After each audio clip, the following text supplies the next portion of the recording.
यही हमारे अकाबिरीन व असलाफ का रास्ता है। ये फूलों का सेज नहीं, ये कांटों भरा रास्ता है, ये संगलाख रास्ता है। ये वो रास्ता है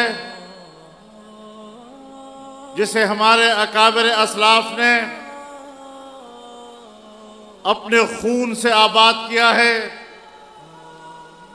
जिसकी तज़यीन मेरे अकाबिर ने अपने खून के साथ की है, जिसमें मेरे बुजुर्गों ने जेलों को आबाद किया है,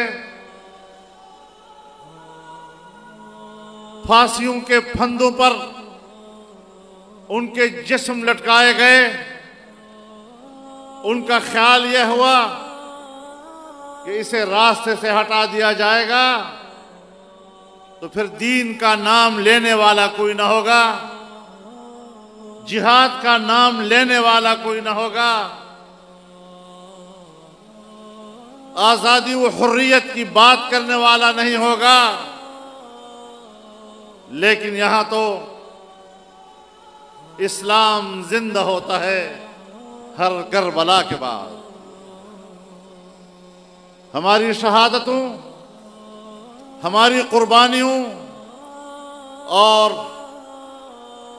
हमारी ताबनाक माजी का नतीजा आज ये है कि आज सिंध की धरती और इस धरती पर आबाद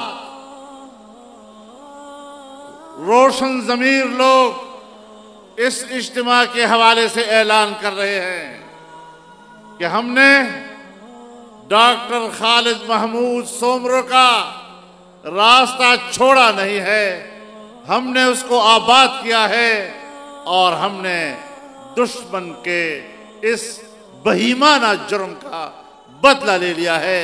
और इंशाअल्लाह अब ये सिंध डॉक्टर के कातिलों का नहीं होगा, बल्कि अब ये सिंध डॉक्टर के भाइयों का होगा।